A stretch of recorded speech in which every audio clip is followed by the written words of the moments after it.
On this edition of the Just in Time podcast with Justin Kutcher. I ended up finishing the World Series. Okay, the second game, I pinch hit for our shortstop against Nelson, and it was 1-1 count, and they brought Nelson in. This shocked me, but Bochy goes, Sweeney, you're hitting. So I'm up there with a 1-1 count. It's strange. Like, it's really not your at-bat. I was so nervous. I was like, intense. The whole atmosphere is incredible. Tony had to be Tony. And there's so many stories that you can tell about Tony Gwynn because he was spectacular at his craft, but also very humble. And I think the humility part of what Tony Gwynn was really fun to watch, because this is a guy when there's a day and age where they'd bring the specialty lefties in to face him every single night. It's the most unbelievable Yankee team I've seen because they had everything, and everything didn't mean talent. They had a little moxie. They had firepower. Bernie Williams was at his peak. Scott Brocious was the MVP. And Scott Brocious was the guy hitting 8th and 9th. And he was the MVP. They were just special because they created that. Watching Frank Thomas as a ex-football player, he was a tight end. And all of a sudden he hit a chopper to shortstop. I see length of strides that are just wow. It's a wow factor. And he got down the line, and it's an infield single. It's a two-hopper to the shortstop, but he took his time, and Frank Thomas beat it out. The greatest sports moments happen in seconds, but the stories behind them are timeless. Dive into the mind of the icons who live those moments. No filters, just authentic conversations about the moments that define careers. I'm Justin Kutcher, and this is the Just in Time podcast.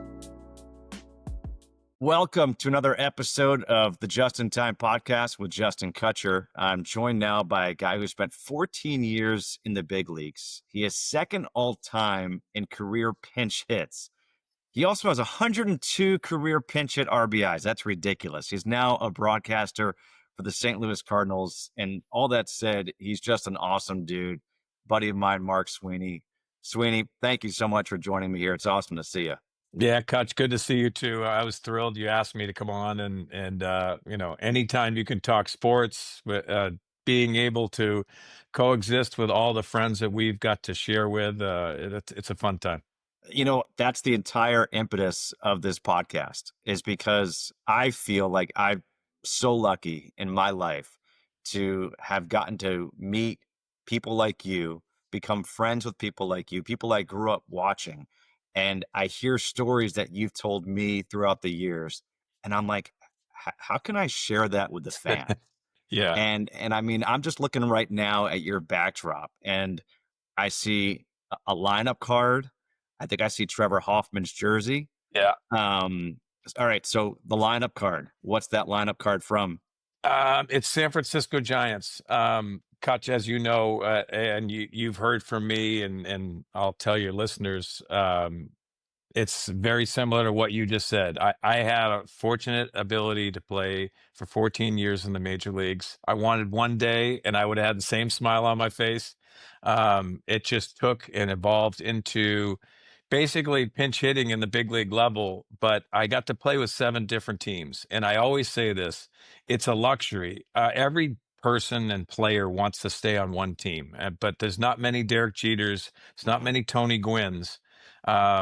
You just realized that you had to blaze a trail somewhere else. And I played with 7 different teams, but that afforded me so many more stories, so many great teammates, and the people around baseball. It's not just the players.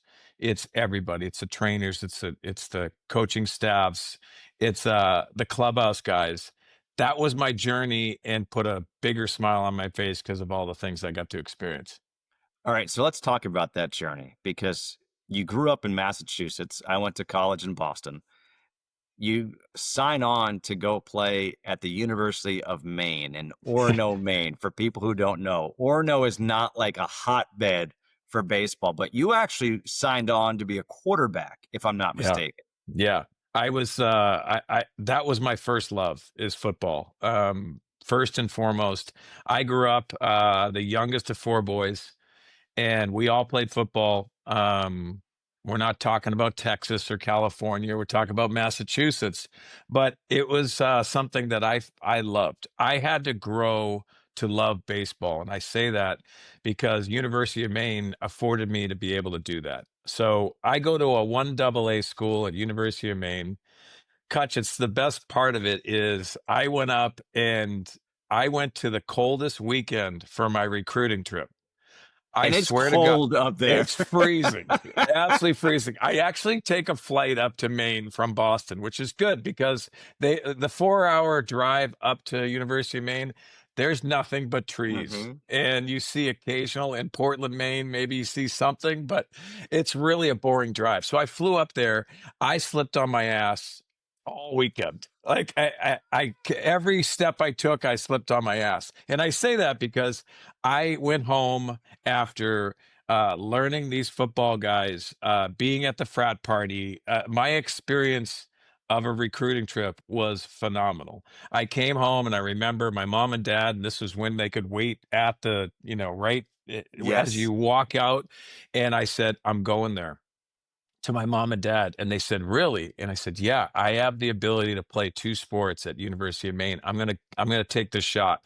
I was a quarterback for football, and baseball wise, it was just kind of like I didn't know what was going on, but I knew they had a great program. But I was playing my first love in football, and it was a thrill to say that I was going to University of Maine.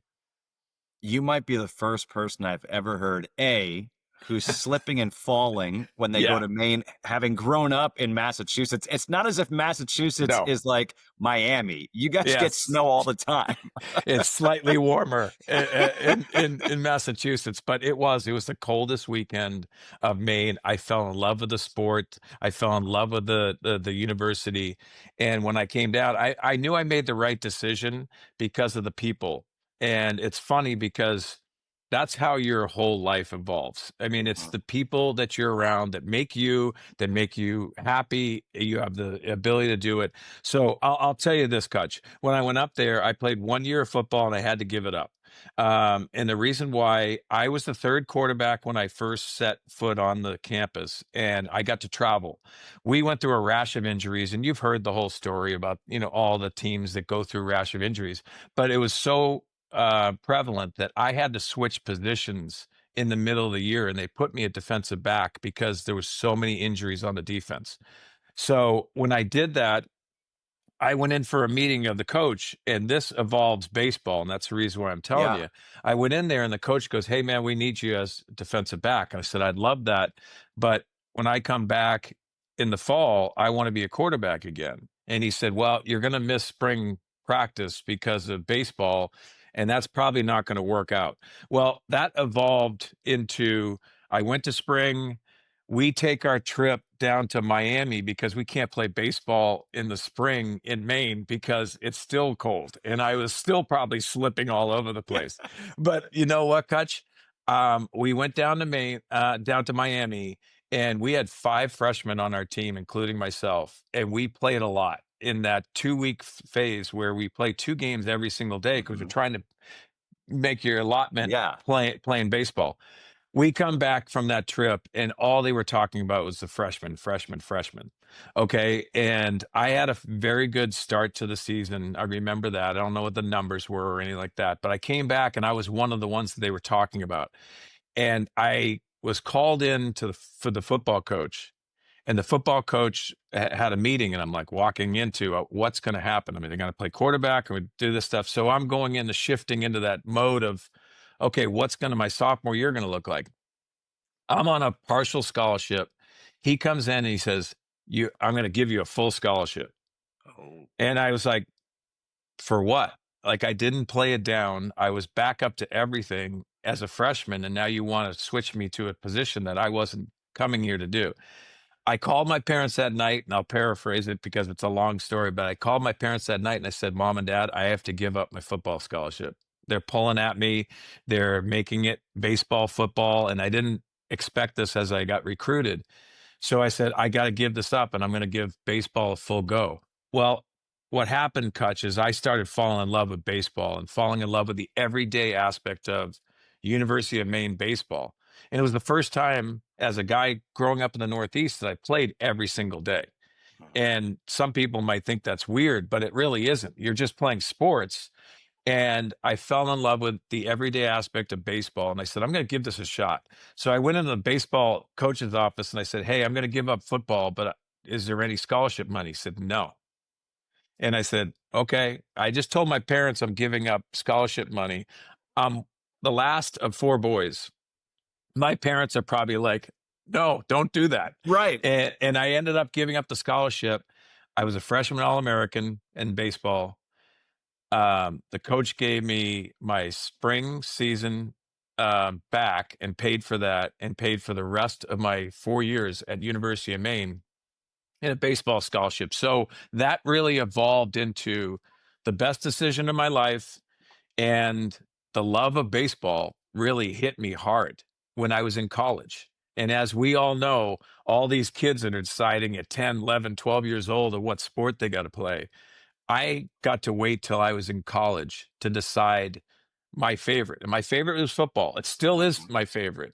But I fell in love with baseball, and that was my start of my journey, which was pretty incredible at the University of Maine.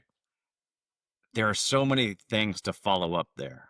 I need to know, first and foremost, your parents' reaction when you said, I'm giving up the scholarship.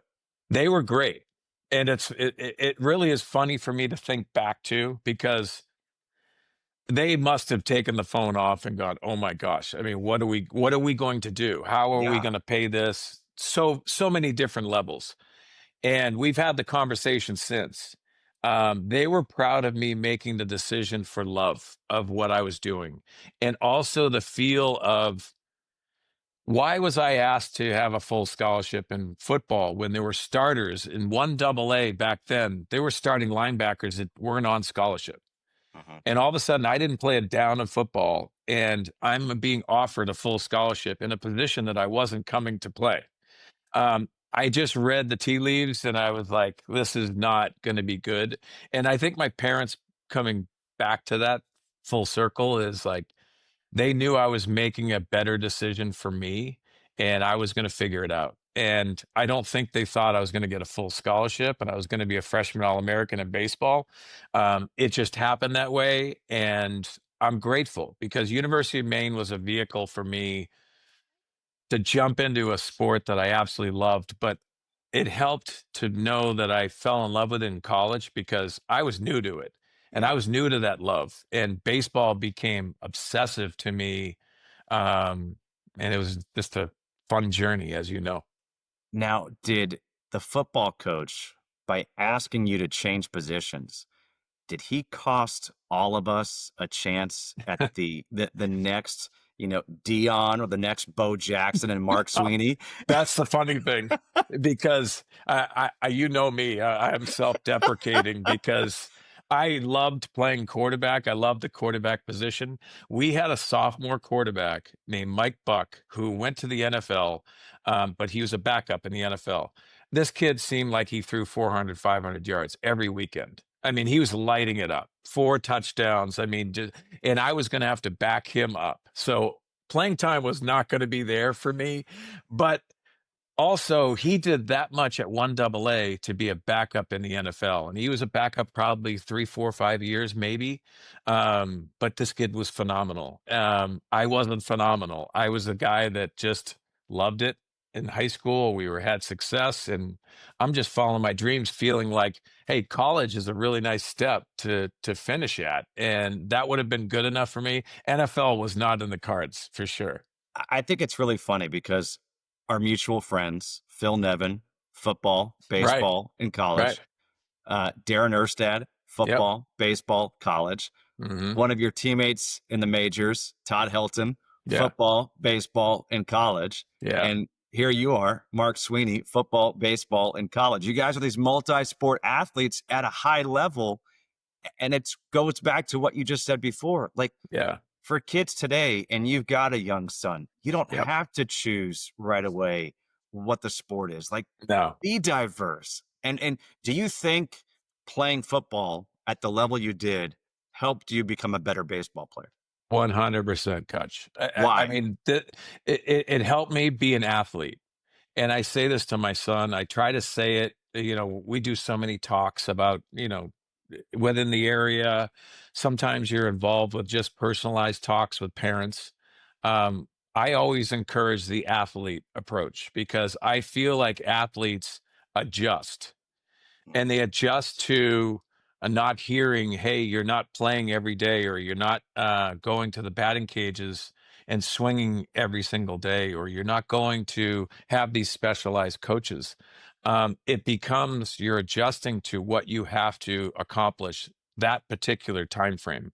There's so many kids now that are 10, 12, 14 years old that are making decisions that really they shouldn't. And we all say this, and parents probably like, hey, my son or daughter's the next Mia Hamm or the Mm-hmm. next Tom Brady or all of those aspects. And it doesn't matter whether it's women or kid sports or boys, they're always encouraged to do one sport. And I really feel like there's two things. You're not raised as an athlete, and I think it affects your body. It specializes the muscles and what you're utilizing.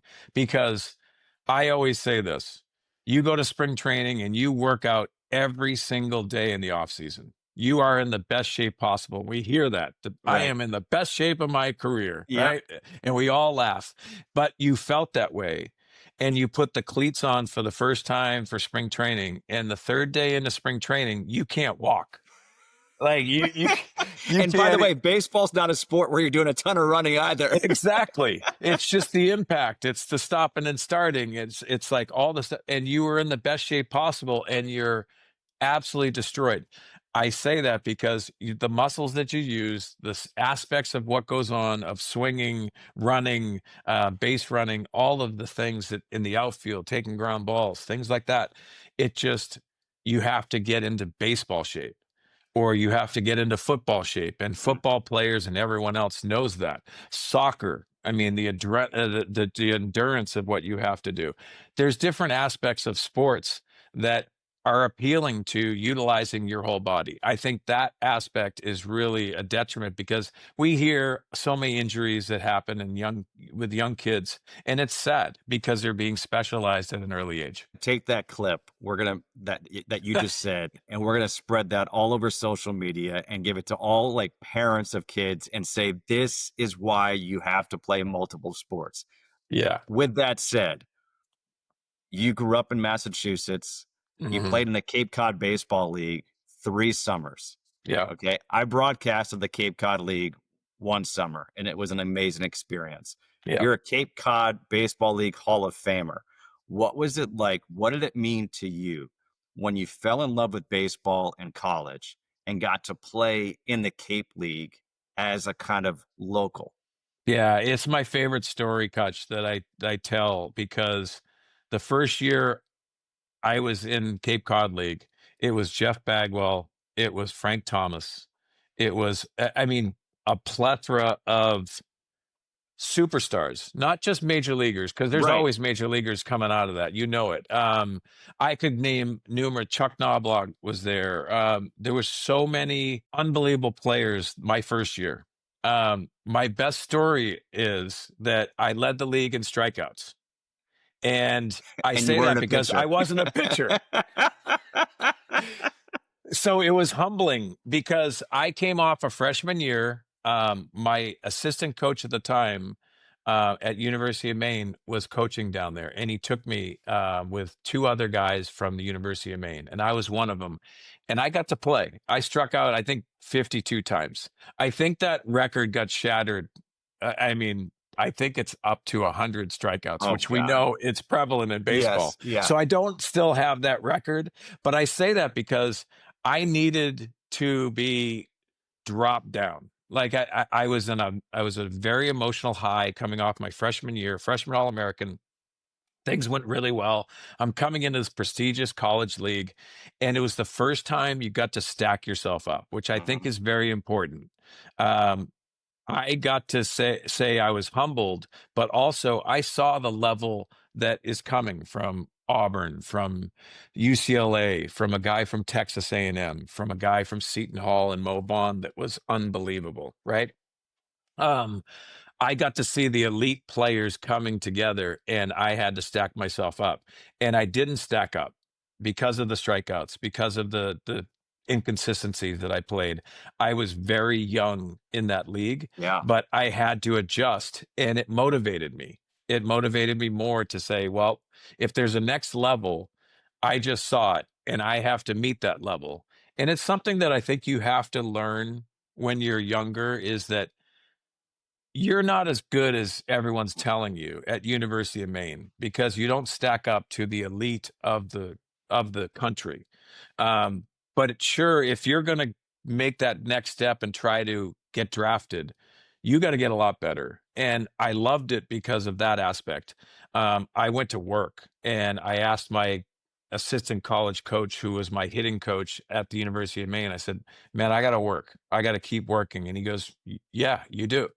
And it was a work ethic that I evolved into. I always worked hard, but I didn't know what I was working hard at, if that makes sense. Yeah, it makes total And sense. we all know that. We Hmm. can get into that with the golfing aspect of what Hmm. we've done and all that stuff. But for baseball purposes, and I knew I was only playing one sport, I had to work to get to that next level, which was getting drafted and being able to take on that next responsibility as an athlete. And that first year at the Cape Cod League was really humbling. You mentioned I'm a Hall of Famer there. The next 2 years, I was in Yarmouth Dennis. Ended up winning the league.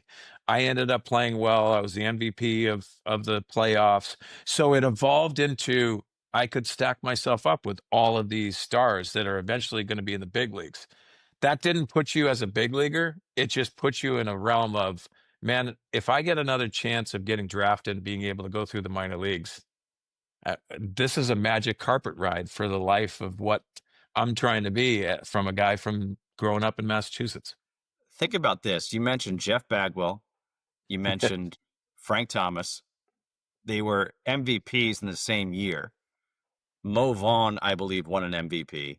Yep. Um, I need to know Jeff Bagwell. First of all, like you, didn't come from a baseball powerhouse, University of Hartford. Hartford. Yeah. Did he have the wide batting stance as in He Cape did. Cod? He He did? did. He didn't, you know how he steps back, right? Like Yeah. he's spread out, and then he'd step back and it would be violent. It was just spread out, and he had his hands like right near his ear. But the best part, Kutch, is that in Cape Cod, you have to get a job and you have to stay with parents, which Hmm. you know, and you have to pay rent. And it's a really good experience. And I say that because it's all encompassing of Cape Cod League, which is special. Well, Jeff Bagwell and I had to take care of the field. So we had to basically do that and run camps. Well, our biggest thing was Rochambeau for the tractor that we would drag the infield with, because you didn't have to rake the Right. mounds and all that stuff, but we got on the tractor. So me and Jeff Bagwell would Rochambeau every single morning to who got the tractor. And that was one of the things, because you had to mow the grass, you had to do all the kind of things. And that was the easiest aspect. But we start at 8 o'clock in the morning because you had to do that. Yep. And then we'd be finished at like 10:30. And then we'd go down to the local supermarket and see one of our teammates stocking shelves with all the produce and things like that. We were like, we have a pretty good job when we have to Rochambeau for the tractor. It was pretty good. It's funny because it reminds me. I thought you were going to say there's going to be like some like bet, like, all right, whoever had more hits the night before, like gets this. Because I got to ask one time doing a game, we had Roberto Alomar in the Hmm. booth, and Sandy Alomar was coaching, and we had them both mic'd up. So I got to Cool. ask. They played together and they roomed together. And they said, Sandy said the rule was whoever had the better game got the bed, and the other one slept on the couch. And he's like, I was always on the couch. And Roberto was the younger brother. He's Yeah. like, it drove me nuts. Because he absolutely raked, and we Yes. knew that. Yeah, I wouldn't have won that bet against Jeff Bagwell too many times, because he came out of University of Hartford, as you mentioned, and this kid was a stud. I mean, Baggy was always good, and he was in the Boston Red Sox organization. We know the Larry Anderson and him getting traded for it and going to Houston, but Jeff Bagwell was always good, and he had an intensity that I absolutely love to watch. And he was the elite player even in that league. You could tell that he stacked up very favorably already. And when he was with the Red Sox, he tore it up in double A and then he ended up getting traded. But Jeff Bagwell was always good. He always evolved, but he never thought he was good. That was Mm-hmm. the difference. And Kutch, the best part of, and we can go down the road with the career, the best thing that I got to do is I was the youngest of four boys, so I watched. I had to learn and watch. And I got to be, as I was striking out in the Cape Cod League, I got to watch elite players and what they look like and how they reacted and how they treated situations. And Jeff Bagwell was a huge example for me to be able to watch how he is the cream of the crop of that special type league in that season. Was really fun for me to understand, and I kept on watching, and that was the best. Obviously, you get knowledge from coaches, you get Mm-hmm. knowledge from players, and they tell you to tinker or stances and all that stuff. I got to see what a big leaguer looked like in Jeff Bagwell in the Cape Cod League, and he wasn't in the big leagues. So that was kind of a cool thing that I just took on in my career. I had to listen to coaches, I had to make adjustments, but also I had to watch. Yeah. And it's so funny evolving into a broadcaster. I'm watching and I'm talking now in a broadcasting realm. And you know that when you see different things and you get to bring that to the listener, that's what I was doing with Jeff Bagwell in the Cape Cod League. And it just evolved as I kept on going. So what did you see that first summer playing in the Cape League, whether it was watching Jeff Bagwell or what you said to your coach that said, okay, I need to make a change if I want to be this guy, if I want to measure up with these guys? What changes did you make after that summer to get you to where you were the next two summers in the Cape League? Yeah, strength and speed was really the aspect that I saw. I mean, watching Frank Thomas as a ex-football player, he was a tight end, Mm-hmm. and all of a sudden he hit a chopper to shortstop, and all of a sudden I see length of strides that are just wow. It's a wow factor, and he got down the line, and it's an infield single. It's a two hopper to the shortstop, but he took his time and Frank Thomas beat it out. Frank Thomas was very raw at the time because he was a football player turned baseball and it was very recent, and that's probably the reason why he was there. But there was a lot of aspects. There was strength and speed. Obviously, you always hear the consistency aspect of what you have to do in any craft that you do. I brought that along and back to my sophomore year to my coach, and I said, "Listen, I have to get bigger. I have to get stronger. I have to get faster." Back then, Kutch, I mean, in college, I was playing center field. You get drafted, and you're not a center fielder because Right. there's guys that run faster than you. I love that aspect that I got to see what elite players were supposed to do. And listen, I wasn't trying to be a superstar in baseball. I was trying to just catch up to that level that I was playing. And that was really the aspect that I brought back to college. And I evolved as a player that because of the people that you're around. So what happened your second and your third year in the Cape League? Like, where did you see the improvement? I saw the consistency aspect of me being able just to hit. And I felt like I could hit at that level. I didn't feel like I was getting dominated when I was striking out 52 times. Because you do, it's not a lot. You don't get a lot of at bats. So 52 strikeouts, I think it was a third of the time Yeah. because you don't get a lot of at bats. And I played, but I also was hitting eighth and ninth. I mean, I wasn't playing and hitting third and fourth, and we all know that. That's where you stack yourself up. I became that player the second and third year. I was hitting third. I was expected to do something, and all of a sudden I'm looking around and I'm still seeing great players, but I'm also feeling like I belonged. And when you do that at every level, you go to the minor leagues and you're in single A. You have to feel like that pond is definitely like shrinking, but you also feel like you have to be a player that's important at that level. And that's what it really becomes for the most of us. There's Ken Griffey Juniors, there's Right. obviously Tony Gwynn's, and the guys that are elite players that can do something elite. Those guys don't worry about it. Most of us worry about the next level, whether it's single A, double A, triple A, and then you get the opportunity to get to the big leagues. You mentioned all the position players that were great. Who are the pitchers in the Cape League that were just nasty? There was a kid named Craig Morton who was at he was at um, Seton Hall with Mo Vaughn. There was a lot of, but you weren't thought of Was as they. Biggio on that team too? Or is Biggio Biggio, I think he was before Mo Vaughn, and okay? I think he graduated. I think he was a couple years ahead of Mo Vaughn, but he was there. I mean, an unbelievable program.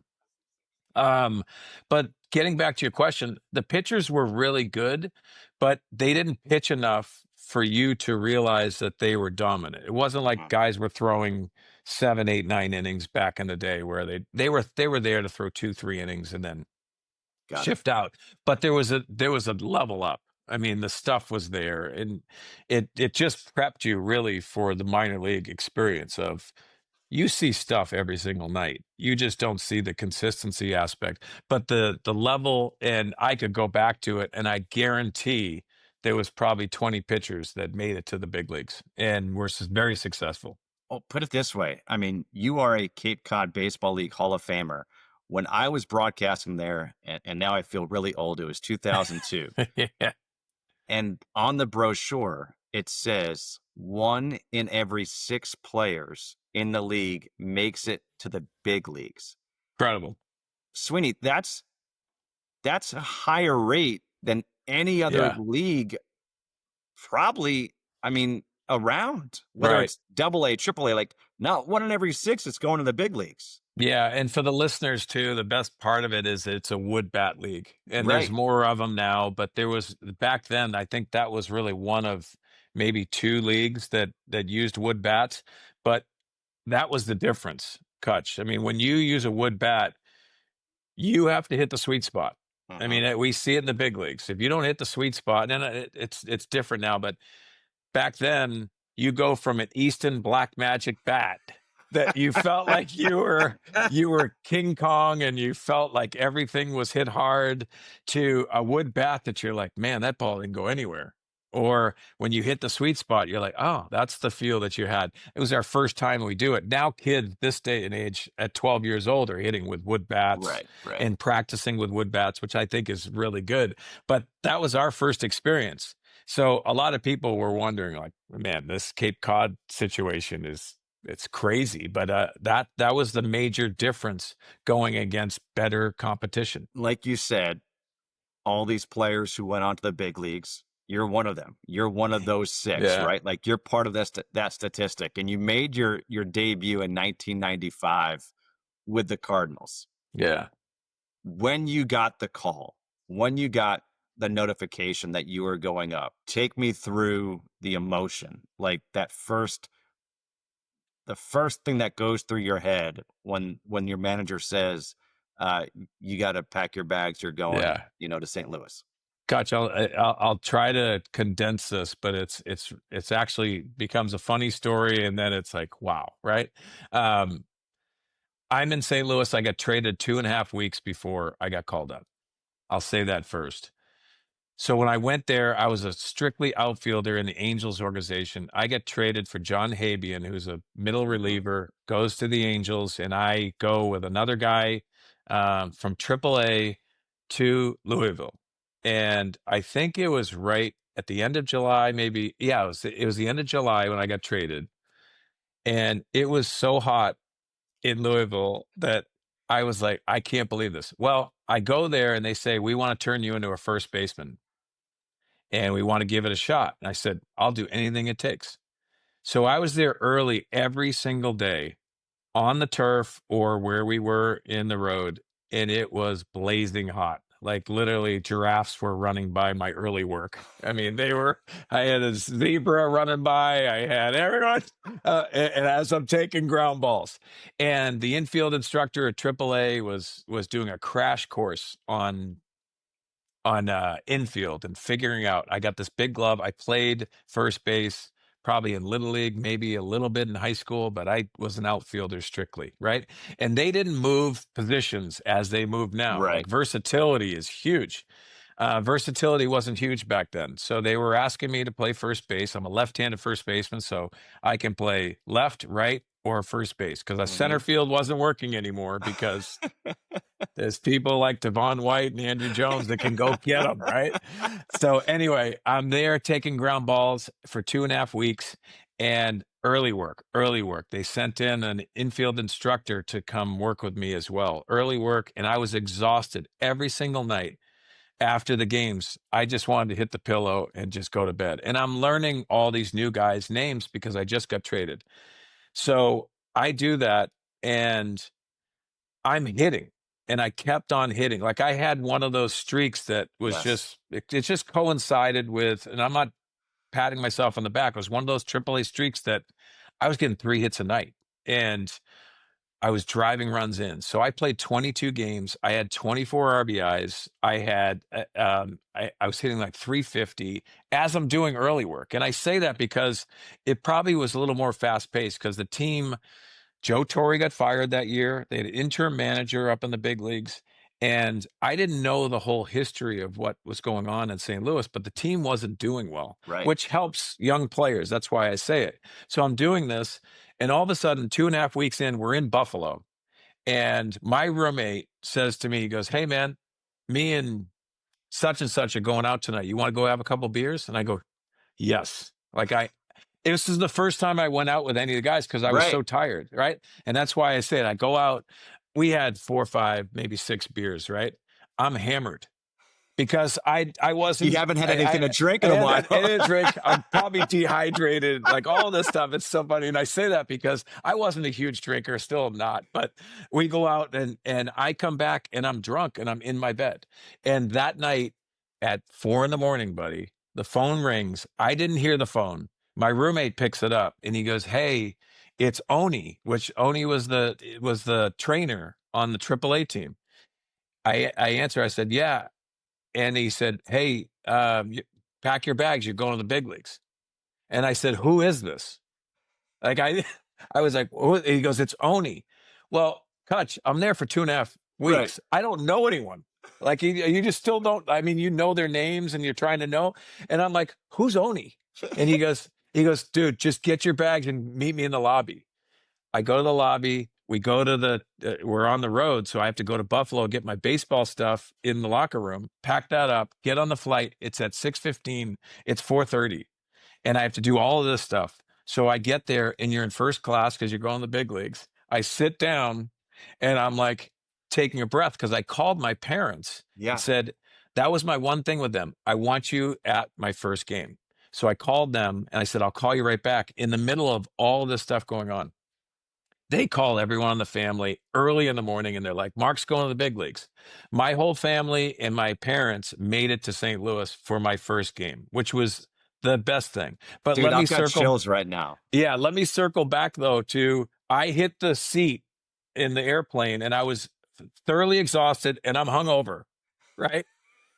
So I hit the seat and I'm like, "Oh my gosh." And I just wanted to sleep. Like I wanted to take a nap.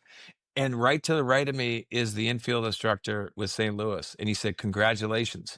I look over and it's the guy that's been working with me for a week straight with infield.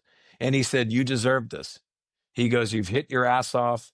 And he goes, "You've done well enough for baseball. Now you get to your first chance to the big leagues." And I said, "Thank you very much." And I said, "I'm exhausted. I got to take I slept." Takes me back to St. Louis. I get there, Kutch, and I walk in. People are just showing me where to go because I don't know where to go in this big Right. league stadium. It's in St. Louis, and they're playing the Cubs. I mean, how great is this? Their The rival. They're rival. playing the Cubs. I walk in, and I still Kutch, I think they're going to tap me on the shoulder, saying, "Hey, man, I'm just kidding. You're not coming to the big leagues. We're just kidding," because that's how you feel as a young player.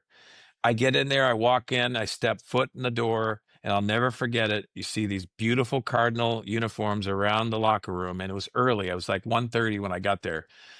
And I'm looking around, and there's a couple players walking around, and I see the names on the shirts, and I see Ozzie Smith, I see Willie McGee, I see all of these names, and I look around and I see number 30, and it says Sweeney. And I was like, "Holy crap. Like this is the realization that you're there." and it's Mhm. the most beautiful thing. And I played that night. I struck out my first time. I remember that. The biggest thing is, are you going to swing or are you not going to swing on the first pitch? Right. And then I ended up taking it. I struck out. I got my first hit the next day. I didn't get a hit the first day. I got my first hit the next day. And the best part of all of that experience is that I was in the fifth inning. It's overwhelming. And our starting pitcher, Mike Morgan, who played Mhm. for what, 17 different teams, 18 different teams. He was on the bump. He's pitching. He comes out in the fifth inning. He gives me the nod, and I'm sitting there at first base talking to the guy from the Cubs that's there and the first base coach, and finished. And I look down and I see the birds on the bat and the Cardinals uniform. And I look down and it's all stitched. And I said, "This is the most beautiful thing I've ever seen in my life." And all of a sudden I looked up and it was 50,000 people in the stands for the Cubs Cardinals. It didn't matter when you played them, it was just packed. And it hit me that it was a full stadium in the fifth inning because you're so consumed of nerves and what you're dealing with. And I sat there in that experience of looking the birds in the bat and looking up in the stands, and it hit me like a brick that I was in the big leagues and I was there, and my family got to experience it with me. It was the greatest thing ever. And I know it's a long, elaborate story, but everyone has a story for their first call up. Mhm. And I was hungover. I got there and my family was there and I got to play, which you think you're going up just to watch. Right. And I was starting against the Cubs. And it didn't go very well offensively. I think we lost the game, but it didn't matter because you got a permanent smile on your face for the rest of your life. Like, it really is. It becomes that aspect. So you're the youngest of four, Hmm. and you're four boys? Yeah, four Okay. boys.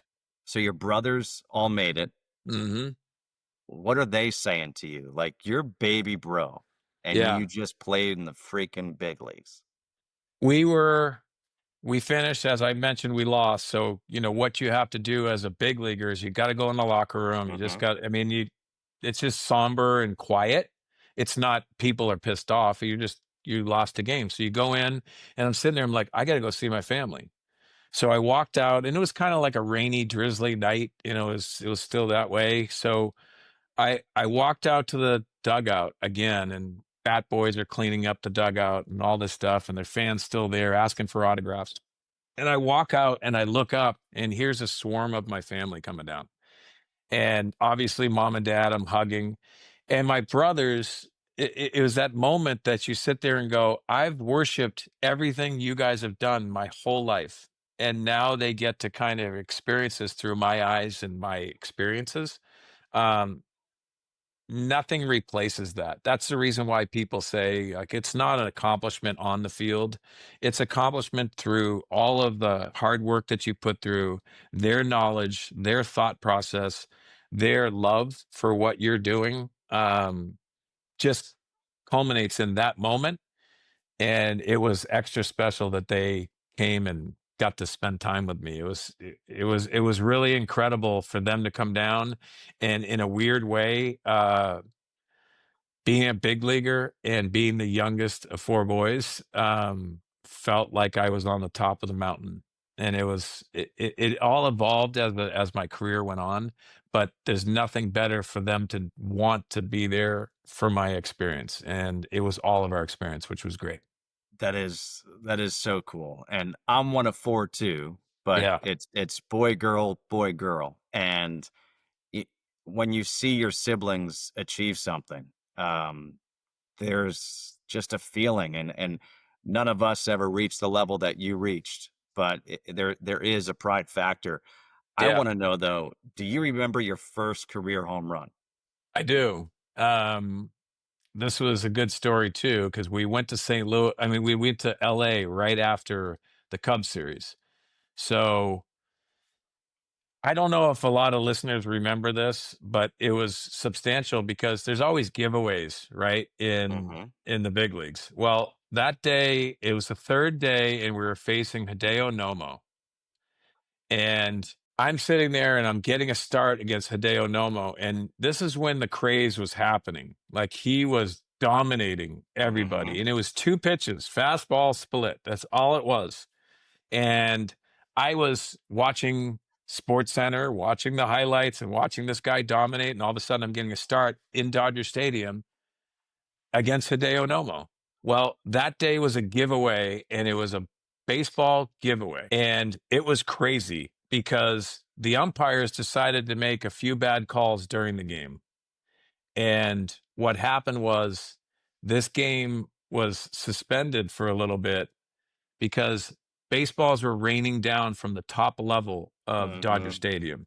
And they got all the people off. I was playing first base. I got off, and my best buddy John Mabry is playing right field, and these balls are coming from the upper deck, coming down on the field because they were so mad at the umpire's call. And I don't remember what the call was, but it was so that game was my first home run against Hideo Nomo. And I'll say this, Kutch, because it's so funny. I hit the home run because I remember him throwing a split to me, and I stayed off. And I don't remember what I ate yesterday, but I remember this situation because it was Hideo Nomo and it's Dodger Stadium. And I got up and he threw a split, and I think I got to 2-0. I took 2 pitches and I said, I'm selling out for a fastball. Mm-hmm. And he throws me this fastball, and I hit it to right. And what I remember is I couldn't feel my legs running around the bases because it's like your first experience, and your first hit and your first home run is the best. So I hit the home run. I couldn't feel my legs. And as I'm running around, and now I love it because of broadcasting and the cuts and what directors do and what everyone Right. does, right? They cut to Tommy Lasorda right in the dugout as I'm rounding third base. And they cut to him, and he's sitting there like, who the hell is this kid? And like his expression on his face was so funny. It was like, the heck with this rookie how is he taking Hideo Nomo deep? And it was so funny, the cutout, because I was thinking the same thing. I'm like, what am I doing, man? Like I'm in the big leagues and I'm hitting a home run off Nomo. Like, where is my mind is blown that I'm sitting at Dodger Stadium, an iconic stadium, playing the Dodgers, and my first home run comes from Hideo Nomo. And that's what was really, really cool about the experience. And I got to play with the Dodgers, and I was fortunate to be around Tommy. And I used to joke around with him all the time. Like, Tommy, I remember the expression on the face when you hit a home run. He goes, you didn't hit a home run. He goes, that must have been somebody else, because he would talk crap with me back and forth. And it was a great exchange that I had. But man, Kutch, that's what it's all about. It's moments that you get to share, and you got to be in the big leagues and doing that. It was incredible. Okay, so I have not checked the box score of that game, but was Eric Karros the first baseman for the Dodgers? I'm saying he was. I don't know 100% sure, but man, like the experiences that we have now, that we start shaking our heads and being around EK and Right. worshiping what he did on a baseball field and now in the broadcasting booth. It's kind of those full circle things. But as you know, with baseball, it's 162 games. I mean, what you do in your career, honestly, to me, it's irrelevant. It becomes, again, the people that you're around, the Mm-hmm. people that you got to meet and be a close. My 13-year-old son always asks me now, like, Dad, did you play with Barry Bonds? Did you play with Tony Gwynn? And he wants to ask those type of questions. That's the cool aspect. Playing against Eric Karros and Mike Piazza and the daunting Dodgers back in the time. It's really cool aspect of that. Yes. And the reason why I asked was because we did a studio show back in the day at Hmm. FS1, the whip Yeah. around, and it was me, you, and EK. And Yeah. I'm just thinking, like, wow, like your home run against Nomo as you're rounding first, that's EK there at Yeah. first. And now we're all doing a show together. And that's Yeah. where I think it's so crazy. But like your It is. son, the questions that he asks are the questions that, like, I want to know. I mean, Hmm. you get called up to the Cardinals, and you said the first name you mentioned was Ozzie Smith. Yeah. Like, you became a teammate with Ozzie Smith. You were a teammate with Tony Gwynn. Like, Yeah. how do you get over the shock and awe and realize, like, okay, yeah, we're peers? Yeah, the fanboy stuff doesn't go away. You just have to cover it, right? Like I'm over the railing, and my first full year was Ozzie Smith's last, Hmm. and I'm over the railing because he's not playing that night, and he's teaching me the game. He's asking me questions because he knew I cared, right? As a young player. Royce Clayton was brought over from the Giants to play shortstop, Right. and Ozzie was still trying to play his last year out. Ozzie, to me, I'll say this, and this is remarkable, but I got to play with Ozzie and Omar Vizquel, I know. two of the best shortstops ever. And Kutch, I'll say this: Ozzie was the best shortstop I've ever seen. And that's not slighting Omar, because Omar has special capabilities that you can't teach and no one can ever do. But Ozzie just had a rhythm, timing, internal clock, all the stuff that we've seen special shortstops do. And he did it with a flash and a flair that wasn't cocky. It was just great. And it was incredible to be around him. But I had the luxury of being a bench player and trying to take one at bat that night over the railing. And I'm talking to Ozzie Smith, and he's asking me about financial people, who you're using, how to treat fans, like the respect that you have to the game. These were aspects that I've heard from people, but I was hearing it from Ozzie Smith that particular night. And I picked up the phone after the game to call my parents to say, I just learned baseball. I learned baseball through Ozzie Smith's eyes because he took the time to do it. This day and age, I mean, Ozzie is still in phenomenal shape. He's playing Yeah. golf. He's a great, great dude. But I have a special bond with him because all I had to do, Kutch, is care. Like, he wanted me to learn as fast as possible, but he also wanted to share his wisdom, not as a shortstop, as a player. Like, he would say to me in the cages, hey man, like, you got to pull the ball down the lines. You got to learn how to pull the ball down the lines, because what do you hear all the time? He's a gap to gap hitter, right? Ozzie was telling me, listen, you don't have the power that a lot of these guys have. So you have to learn how to hit the ball down the lines for power. So this is how you're going to do it. And have you ever thought about doing this, pulling your hands in this drill off a batting tee? But those were aspects that Ozzie had taught himself how to be a great hitter, and he was lending them to me. And there were so many hitting coaches that I worshiped, and I thought this is what I have to do. But Ozzie Smith is telling you this, so you're obviously going to try it. He didn't really talk to me about defense, which is really strange, but how do you teach defense when you're the best shortstop ever, right? But he taught me so many aspects. He taught me so many great things. He said, listen, you'll never be around a better fan base in baseball as Cardinal fans, because they're passionate about everyone on the roster. And that's so true. That's what makes them special. I was the 25th man, 25th man on the roster, and he taught me how to make sure you give them time. And not that I didn't want to, because you're signing autographs, it's pretty cool. It's a great aspect of it, but it's how you talk to them, how you personalize it. And that's what Ozzie taught me over the railing of a Major League Baseball game. Pretty special to have an elite player like that take time to do it. And he still, to this day, is one of my friends. I called him up this year because my son was coming in when I was working in Hmm. St. Louis. And I said, hey, man, you're going to be around the ballpark because I want my son to meet you, because he's heard stories about Ozzie. Now you have to personalize it. Ozzie goes, I'll be there Saturday between 12 and 1, and bring him down.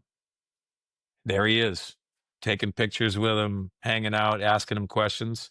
And now instantly my son's a St. Louis Cardinals fan, not because of dad's Right. broadcasting. It's because Ozzie Smith personalized it. And he was the elite player that made me feel like I was part of him and part of his journey. And it was really, really cool. And to be able to experience that in his final year. I wonder if Yeah. that's when he's like, you know what? I see this kid who's hungry, who wants to Right. learn. I want to pass on my knowledge. He's Yeah. somebody who I think is deserving of this knowledge. Yeah, Kutch, he did that very easily because he knew that there were people, and there's not a lot of elite players that lend information because that's why they're elite players. Other people can't do it, right?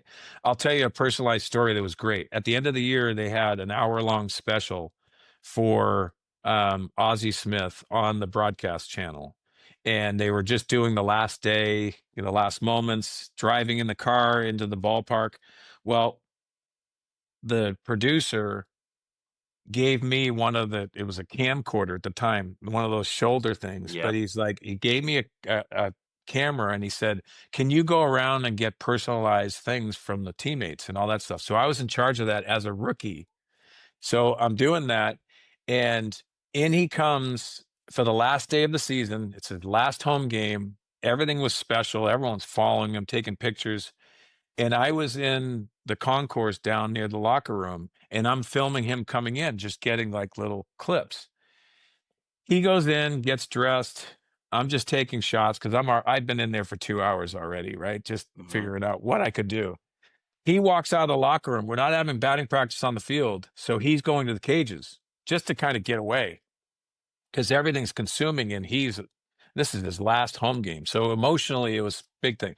So he looks at me, he goes, "What are you doing?" And I said, "I'm just taking, I'm just taking and jotting this down so I can have it." And he goes, "Why don't you come with me to the hitting cages?" Kutch, I walk down with him. He gets in the cages. There's the iron mic back, and Yep. the iron mic's throwing. And all of a sudden, I'm in the back of the cages, sitting down, filming this, and he's talking shit as he's hitting. He's like, well, where do you want it? You want a line drive over second base? Whack. He's hitting it. He turns over, turns around, hits it the other way. And he's talking crap. He goes, you just got to play with the ball. You got to play with the ball. And I'm sitting there filming this going, this is gold. Yeah. I mean, this is something that I'll always have. And guess what? I don't know where the video is because it's on some cassette tape that never got changed into a DVD, that never got changed into. Well, I mean, where are we going to go? But as I'm doing this, I'm listening to him for 5-10 minutes, warming up and just hitting and getting away. And he was like a little kid in a candy store, man, and just prepping for a major league game and talking crap and being able to just take it all in was consuming. And I shake my head. And because Kutch, those moments I never minimized because remember, I told you, you put a face on, but I'm a fanboy. Like I was a fan of all of these stars, the elite players that I played with. You mentioned Tony Gwynn, Barry Larkin in Cincinnati, Larry Walker in Colorado. These guys, Barry Bonds in San Francisco. Like it's mind boggling that you got to see the elite of the elite. Yeah. And I got to see him on an everyday basis, what made them great. And it was the common theme of being around those special athletes were that they had the elite confidence that their numbers and everything that they did was going to be right on par for the bar that they set the previous year. And all of us are hoping for a hot start, a good finish, like a period of time where you put up some numbers. These guys understood that they were going to carry a team when they were hot. They were going to carry a team when they could do anything.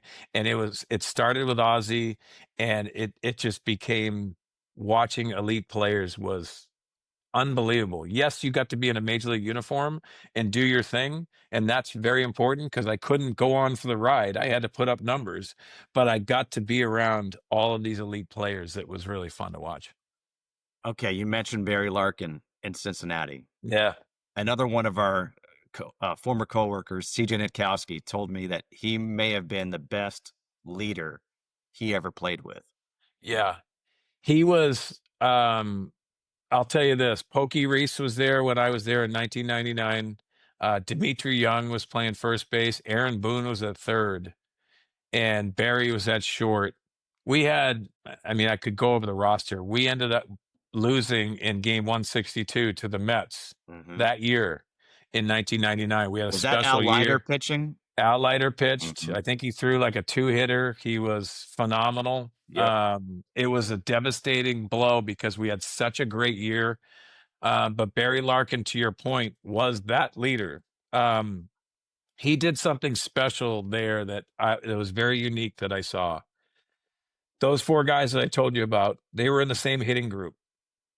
And when they were in the hitting group, Barry was like, we're going out to the infield and we're not taking ground balls. We're taking live off the bat Mhm. of every single guy. So Barry would bark out a situation and he'd be at shortstop and he'd say, man on first, 1 out. And all of a sudden the ball would be ripped into the hole and they would turn a double play, but they played it live, which you don't see. Yeah. You don't see any teams do it. But that was evolved from Barry. Barry was like, "Listen, we're going to be the best defensive infield possible, and this is what we have to do." Pokey Reese was really spectacular. He was a shortstop. A lot of people don't talk about him. He was so athletic. It was incredible. And Aaron Boone was a very good third baseman.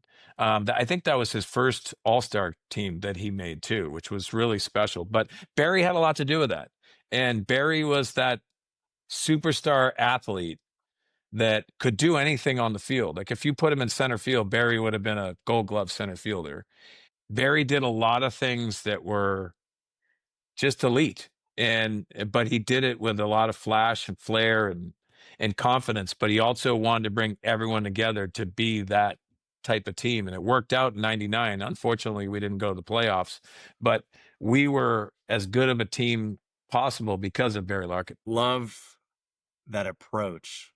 Because I used to hear stories about Alex Gordon, the left Yep. fielder for Yep. Kansas City, and he was a Hmm. Gold Glove left fielder, and everybody would say he took batting practice, he would shag fly balls like he was playing live, Yep. and that's what made him so good. So to hear a shortstop and that whole group, you almost wonder, now that you tell the story, like, why doesn't every team now say, all right, we're making our infielders a hitting group and Right. we're going live, and the Right. shortstop is calling out each play and turning it. Right. Like, it You have just to be seems to make creative. sense. Yeah, you have to be creative with that, but you also have to have a buy-in Hmm. with the coaching staff. I mean, you see it every single day. There's individual infield things that you have to do, whether it's an infield guy or a certain guy that hits you fungos, and they do a routine all the time. But the routine isn't collective. And that's what I thought was really special about it. They were spectacular. And obviously they were on turf. We were Right. in the old stadium Hmm. and they were playing on turf. So it was a faster paced game. So that's what they did. And I thought Barry set a tone for that. And it doesn't surprise me because he's that winning player that is really unique because he wanted to bring everyone along. And we had a special year in '99. 98 was also a special year. That was in San Diego. Hmm. And your leader of that team, Tony Gwynn. I just think about 3 players that you had the chance to play with when you mentioned Ozzie Smith, Barry Larkin, Tony Gwynn. Yeah. Not only are they Hall of Fame players, but they're Hall of Fame people. Yeah. What was Tony like with that team leading you guys to the World Series? It's interesting because he went through so many losing seasons other than Mhm. '84.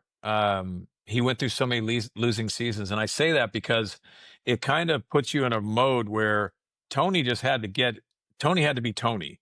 And there's so many stories that you can tell about Tony Gwynn because he was spectacular at his craft, but also very humble. And I think the humility part of what Tony Gwynn was really fun to watch because this is a guy when there's a day and age where they bring the specialty lefties in to face him every single night.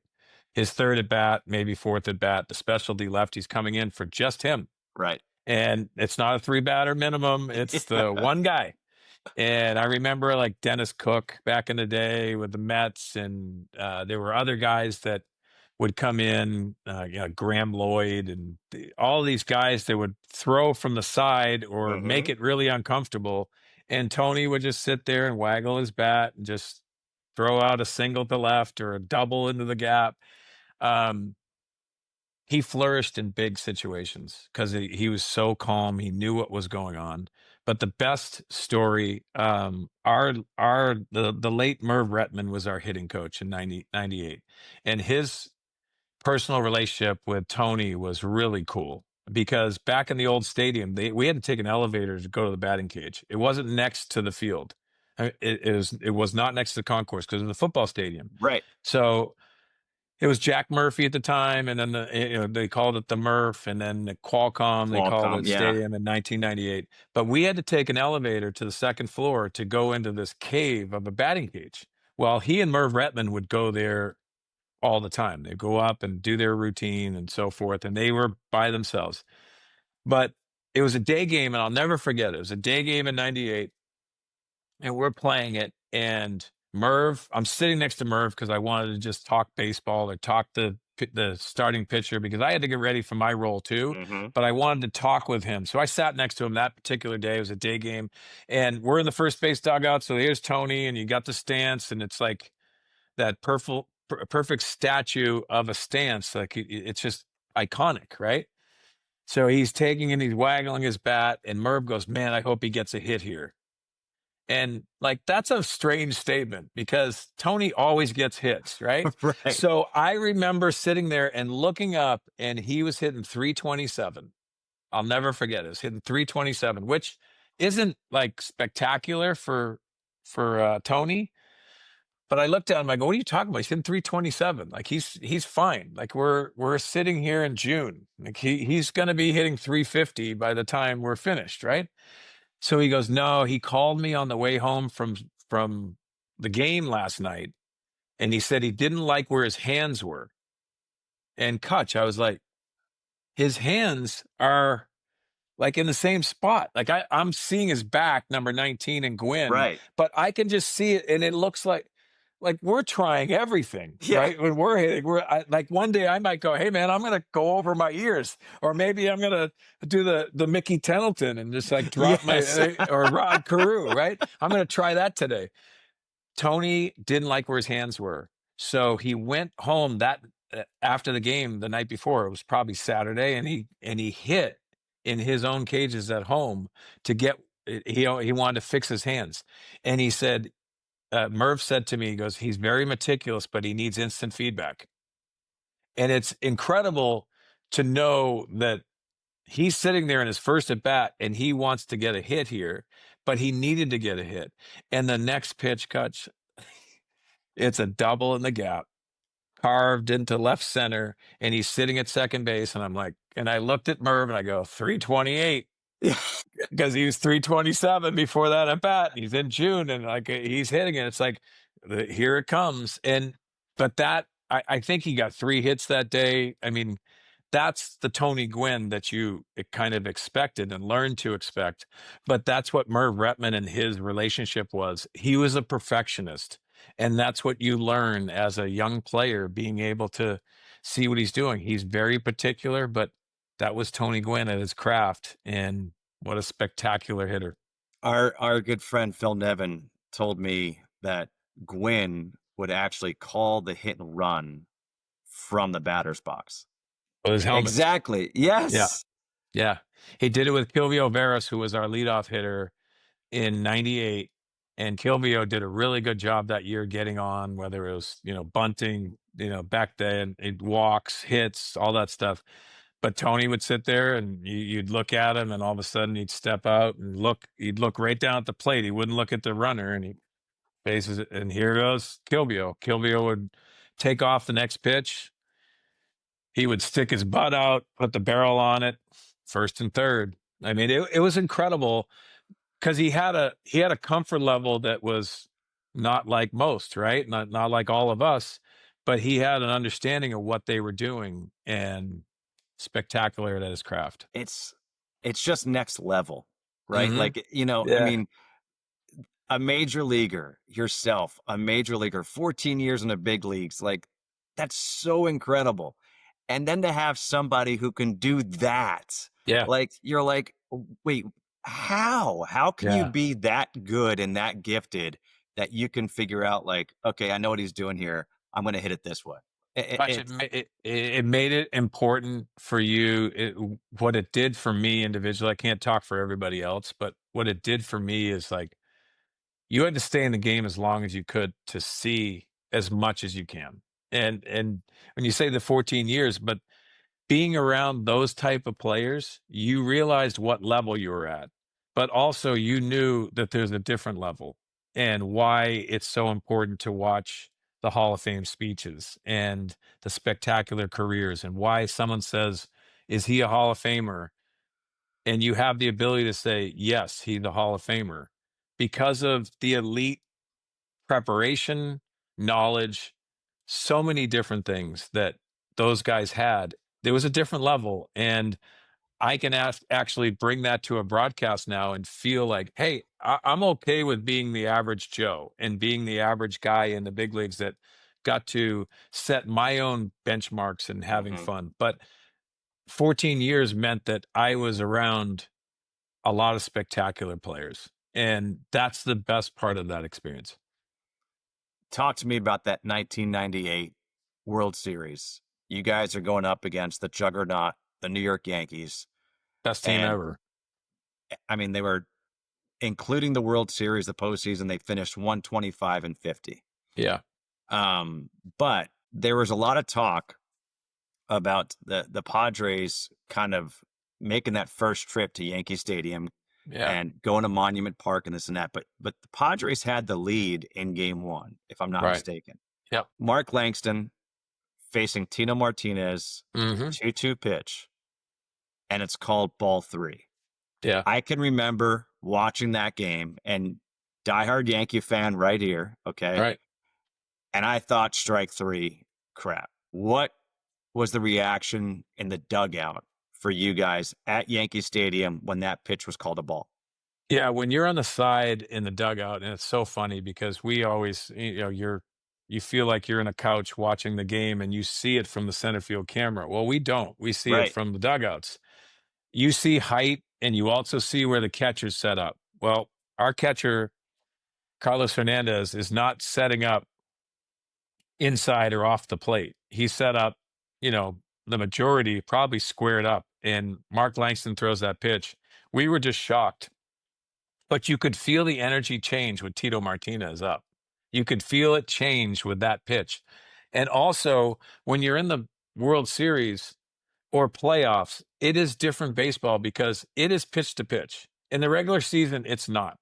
You just don't feel that because you don't have the capability to be that intense for that long. Right. And that's why people, when they say it's different in the playoffs, it is. It's magnified every single level that you go. And we're in the World Series here, and we have an opportunity to win a game at Yankee Stadium against a very talented team. And we were on an emotional high because we took down the Braves. So all of that encompassing was why we reacted the way we did.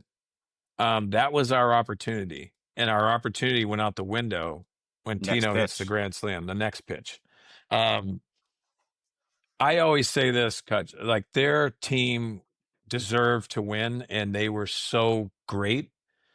But baseball is strange, and you know this. If you take down one and you have confidence going into your next game, and looking up and down our lineup, we had plenty of firepower to be able to beat anyone.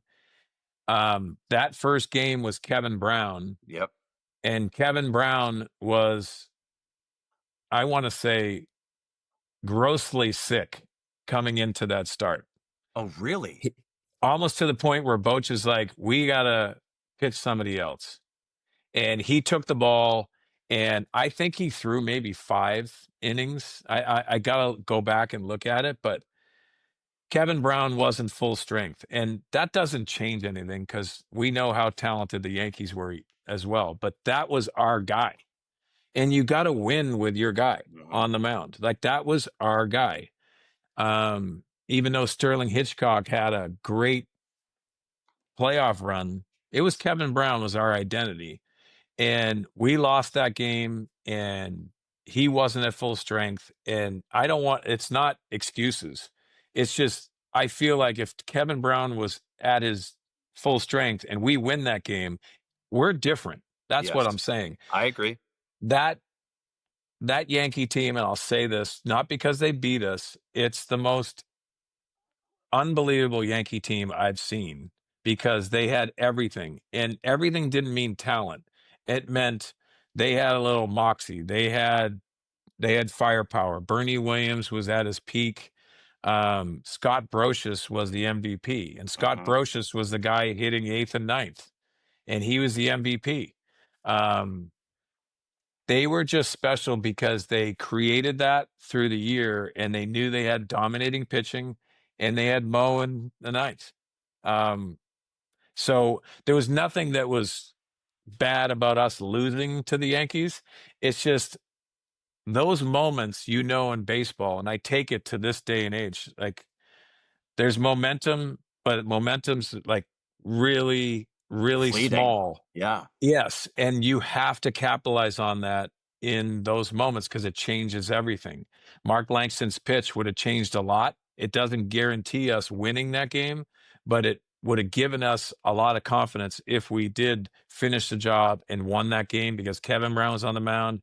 He wasn't full strength, but that would have been a feather in our cap at Yankee Stadium in game one, and it didn't happen. I'll tell you another story about this. David Wells is on the mound. And this goes back to Tony Gwynn. Tony Gwynn comes in. And I'm going to get a coffee in between innings, and Tony comes in from right field, and we go back, and he comes up the tunnel, and he says, "I think he's going to try to get a fastball by me on the first pitch." And I thought he was asking me. It sounded like he was asking me, and I'm like, "What is the pinch hitter going to be saying to Tony Gwynn?" Right? And I started laughing, and I go, yeah. I think I said, you should get after it. Like just as we're walking Right. by, I go in the dugout, and he comes up. The next at bat, here is David Wells, and he tries to cheese him inside, and he hits it off the facade in the second Mm-hmm. deck. And Tony didn't look to hit home runs, but that particular year, I think he had 19 on the year, and that's a lot for Tony because he wanted to hit doubles and Right. drive runs in and carve it up. He turned on David Wells' pitch, and I was like, "Damn, if he just didn't do that." And I looked at it, I started laughing, and I look at whoever was next to me. I said, "I think I told him to do it." It was all Sweeney. Yeah, I can't believe he hit a facade home run. But it was really spectacular, that type of atmosphere. But there were so many great things. And Kutch, I'll end this too with the '98 World Series. I ended up finishing the World Series. I I don't was know going if to you. ask you about it. Yeah. Okay, so please let me give me a couple seconds. So Oh, no, you've got as much time as you want. in the third game, okay, the second game, I pinch hit for our shortstop against Nelson, and it was 1-1 count, and they brought Nelson in. Torrey brings Nelson in.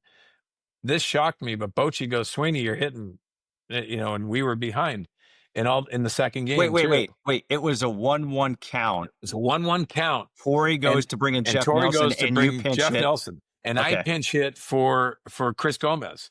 So I'm up there with a 1-1 count. It's strange, like it's really not your at bat, and I was so nervous.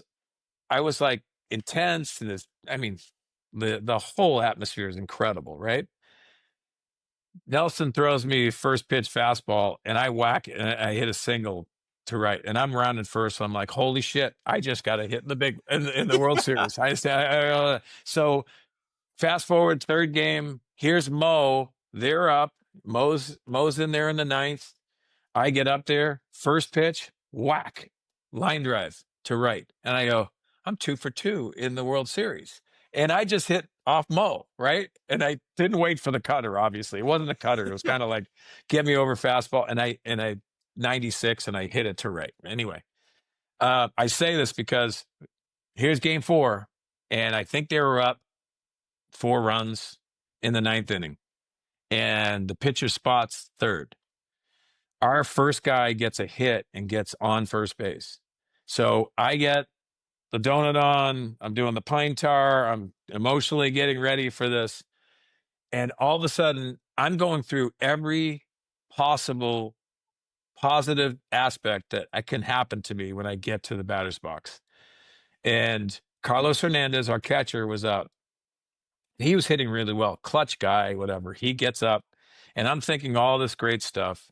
And the Yankee fans are a plethora of Yankee fans are getting up and they're cheering because they know it's over. Right. Mo's on the mound and they got a 4-run lead, and not 3, 4. So all of a sudden, I'm sitting there and saying all this positive stuff. The next pitch is a ground ball to Knobloch to Jeter, Jeter over to Tino, double play.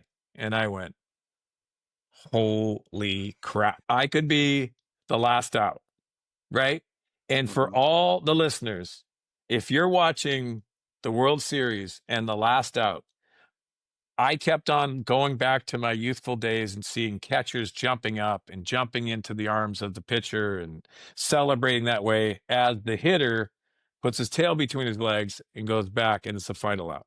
So I've never in my career, Cuts, have ever to this point said, don't strike out. I've never said it. Like, you Uh-huh. never think that. My first step after I took the donut off my bat was don't strike out. Don't strike out. Don't strike out. And I think every step I took, and it was a short distance, thank God, to the batter's box, but I'm digging in, and every Yankee fan is up. They're going crazy because here's the last out, right? And I'm digging in, and I'm like, don't strike out. Don't strike out. And I can't get it out of my mind because the nerves, the anticipation, all this stuff. I was 0-2 before they announced my name. I swung at the first pitch and fouled it straight back. He threw me a cutter the next pitch. I missed it by probably 1.5 feet. It felt like that. And I get out of the batter's box, and thank God it's not the time clock. Right. I need to take a breather here. I'm 0-2 against the best closer in the game other than Trevor Hoffman. He's the best closer in the game right now, and he's 0-2 with 2 outs. I'm like, don't strike out. Don't strike out. I'm still saying it in my mind, and I can't stop. I can't stop. And it's unbelievable. You can't control your emotions or what's going on. I get in there. He throws me another cutter. I fist it to Scott Brocious, the MVP of the World Series, and it's a one hopper to him, easy ground Yep. ball. I go to first base, and you see all the aspects. That's when the directors cut to Jeter, to Tino, to like Bernie, and all this stuff, celebrating, and Torrey and embracing. Well, they casually show me going down first base and touching first base, and they're all celebrating. I'm pissed because I made the last out. Like, you Mhm. don't want to be that guy. So I'm pissed because that's the competitive nature that I had. And I go back, fast forward, they win, they celebrate, they do all that stuff. Well, my whole family's there. Just like the opening day in St. Louis, all my family's there. My brothers, my nephew and nieces, my parents, walking out as we're all bummed out because of the finality of the whole thing. I walk out, I embrace my mom and dad together. Like, both of them are Yeah. hugging me, and they're just, as parents, what do they say? And my mom looks at me, buddy, and she looks at me, she goes, I'm so proud of you making the last out. And I went, Coach, I looked at her and I said, Mom, I love you, but now's not the time. And I think my dad said, like, Peggy, like, why are you saying that at this time? She had no idea what to say. Right. And God love my mom. I love her to death. Um, she just didn't know what to say. And she said that, and it just hit me at the wrong time. I go, what? How are you proud of making the last? Anyway, she says that, but that was basically the finality of that season. Of the Yankees were amazing. We lost in the World Series, and it was an opportunity, and I made the last out of it. And to this day, every single last out, I feel bad for that guy. Honestly, I do. I feel bad for what the result is because you're drawn into that, and that's the aspect that you remember. Or on all of these videos and tapes that they have, Mhm. you're part of their history, and you weren't in their uniform. And that's one of those things that I just think differently. Um by no means does that identify anything that happens, but it's just one of those things that I was in. I tell my Hey, son, like, yeah, you go through those things. you did not strike out. First time I've ever. I mean, gosh, I can't tell you every single step I took. I don't strike out, don't strike out, don't strike out. That's not a good thing. It's not Every a good sports thing. psychiatrist who's now listening is Yeah. going, "Oh God, oh Right. God, this is not He's good." a mess. Okay, so speaking of that, you have to kind of like bring me inside your career because I was looking at some numbers. The most at bats you ever had in a season was Hmm. 259. Right. Okay, That's so not good. it's well, but you made a career as a pinch Yeah. hitter. Right. So pinch hitting is brutally hard. I mean, Hmm. just hitting in general is hard. But now going up, having not loosened up or whatever, and you got to face typically not a nice pitcher. Right. How did you make a career out of pinch hitting? What was your mindset? How did you prepare? At what point were you going through the lineup thinking, okay, he's probably going to make a switch here. I'm going to be Yeah. facing this pitcher. You had to be a second manager, which is really cool. It's an aspect that you have to learn. You have to learn and know what Bruce Bochy's going to do. Clint Hurdle in Colorado, a different aspect of being a pinch hitter. Maybe that sixth inning at bat with the bases loaded because it's Coors Field might be different. Um, Tony La Russa. I'll say this, Kutch. Tony La Russa scared me one time because it was the fifth inning and it was Willie McGee and I were pinch hitting. So he would typically use me earlier in the game, but I was still trying to figure this whole process out. And in the fifth inning, randomly, he wanted to make a pitching change. Um, and he wanted to take a shot offensively. And he said, Sweeney, and he yelled at me. I didn't know where my batting gloves were, my helmet, my bat. Like usually they're in the thing, but you didn't want to take a space for the everyday players. Right. So you put your bat somewhere else. So the panic set in and I had no idea where my stuff was. And then I got up and I get out there and you take your warm-up swings in the on deck circle and then you go. So meanwhile, everyone in the stand is like, what's happening? Like, where is this guy that's going to hit? And you feel that pressure of, you got to go faster. And that was earlier in my career, but Tony surprised me. And I say that because it identified me the rest of my career is that I said, that's not going to happen to me again. I'm going to be prepared. So I had to think differently. I had to think that here's my manager that will hit in the fifth inning and the starting pitcher is doing really well. Mhm. But he took chances because of matchups and what he wanted to do. And I had to learn that fast after that moment. And I say that because for the rest of my career, I taught other kids that were coming to be bench, whether they're the right-handed hitter off the bench. I would say, listen, don't be surprised. Just be prepared. Don't be surprised. And that was my message all the time. But I had to act on it, and I also had to do it. New stadiums, for the listeners, are always batting cages are right next to the dugout. Right. So it actually eases your pain of being a pinch hitter. You can go down there and take swings and be loose, and you didn't have to like crack your back with a heavy bat in the on deck circle. Because there were times that I'm facing Rob Nen and Yeah. I have to do trunk twists in the dugout to get loose. Like this is really kind of like what are we doing here? We're looking at a loaded gun. Um, but that aspect taught me to be prepared. My preparation was important. My before the game was my game. When I was pinch hitting, if I got spot starts, it was really for pinch hit at bats. Those type of aspects that you just kind of adopt.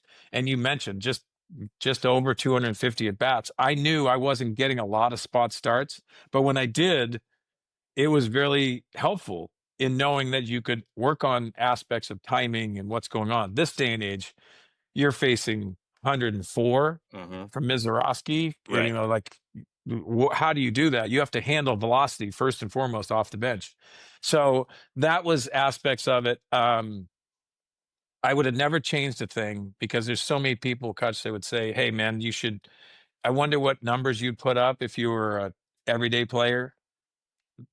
I never thought that way because if I was an everyday player from day one, I probably would have spent maybe 2, 3 years in the big leagues Right. because so why are you complaining? And I learned that aspect too. I didn't complain.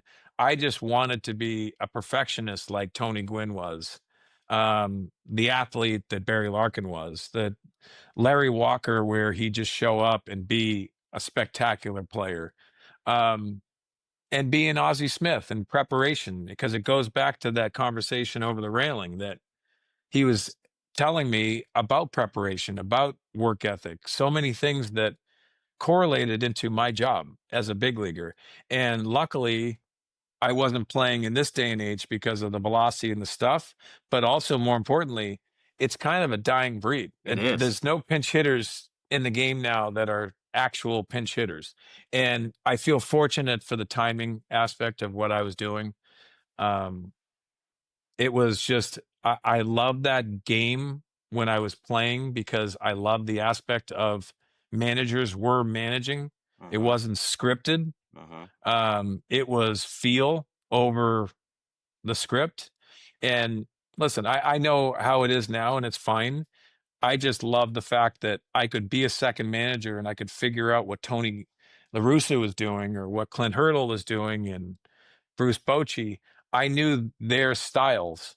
And it was cool because now, as a broadcaster, you know it. That comes into play how they're scripting the game, how we're watching the playoffs now, and how they have bullpen games. Right. There's aspects that you have to be a manager in the broadcast booth sometimes. And that's kind of important aspect of it. But that's what I had to learn as a pinch hitter. I wouldn't have changed and traded anything into what I was doing. I absolutely loved it. I'll say this though, Kutch. All of the pinch hitters that I watched on the other side in different uniforms. Lenny Harris is the GOAT. He's Mm-hmm. the best, right? I love Lenny Harris. John Vanderwall was one of the guys. Hanson from the Dodgers. There were so many guys that were really good at their craft, and I wanted to be their teammates. But we couldn't because we were Right. the Yeah. guy that we were the pinch hitters. But all of those guys I really admired and watched and learned from and how they handled situations. So in a funny aspect, we're kind of a group and a kind of fraternity, that aspect. I'm just thrilled I'm part of their names and got to do what they got to do. You said about Tony Gwynn that you take full credit for him hitting that home run in game one of the World Series in '98 by saying, I'll take yeah.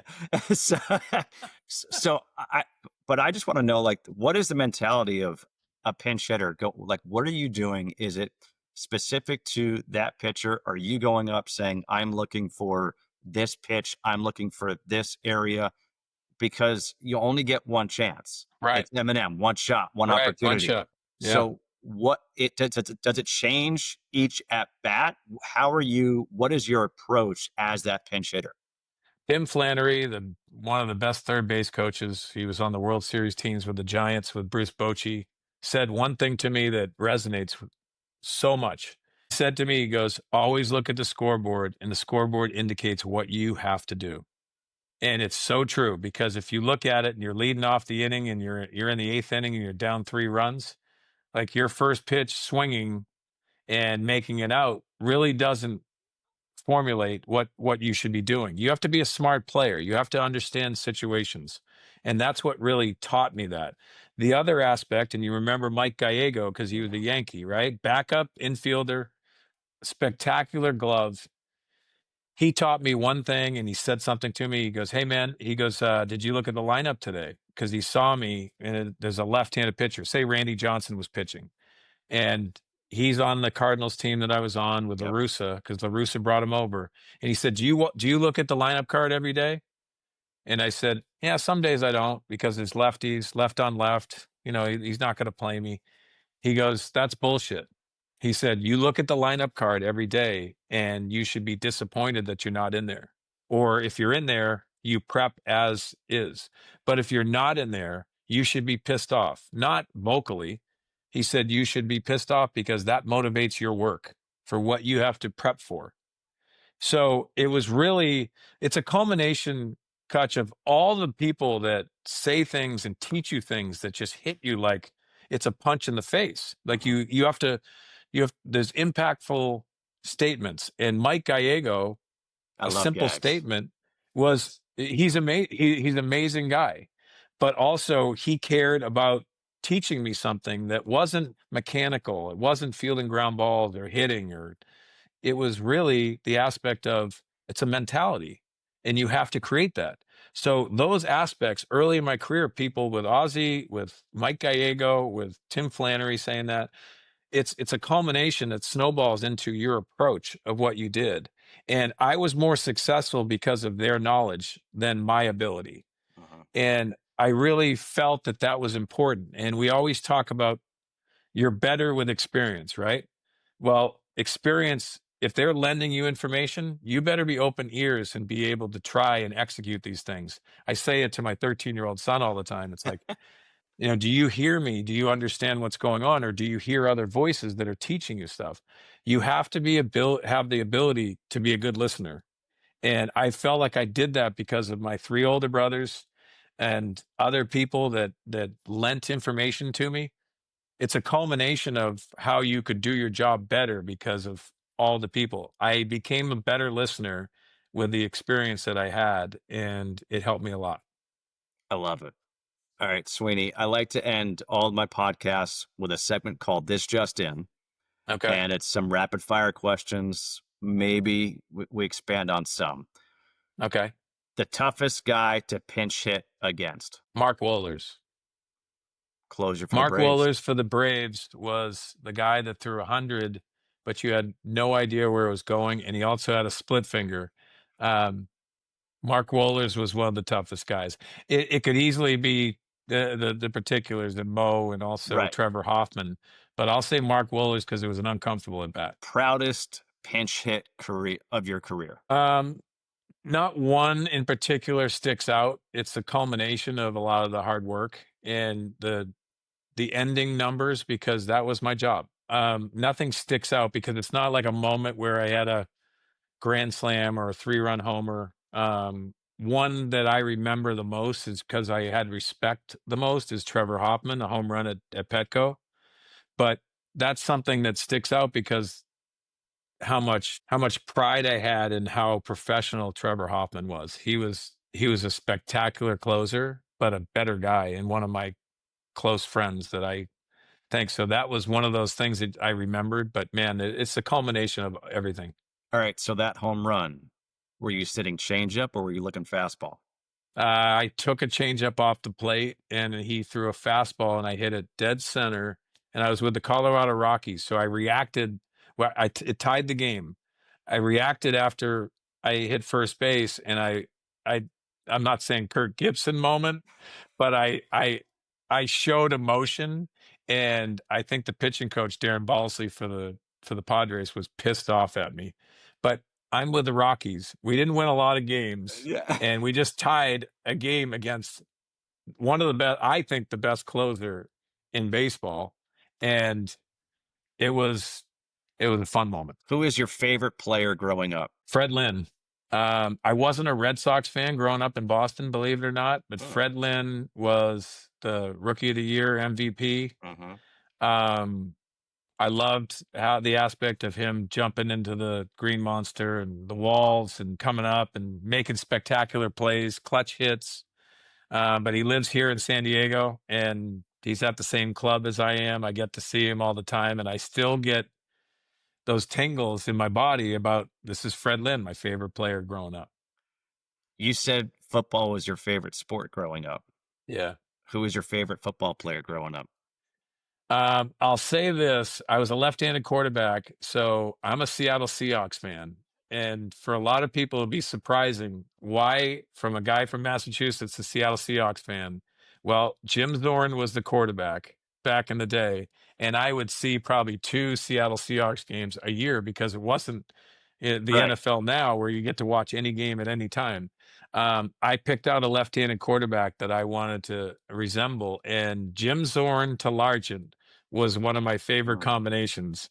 And that goes way back. But I love the fact that again, it's like Fred Lynn. It's Jim Zorn. It was like 3rd and 11, and he's throwing Largent an 11.5-yard pass and getting crushed because the Seahawks weren't the greatest team back then.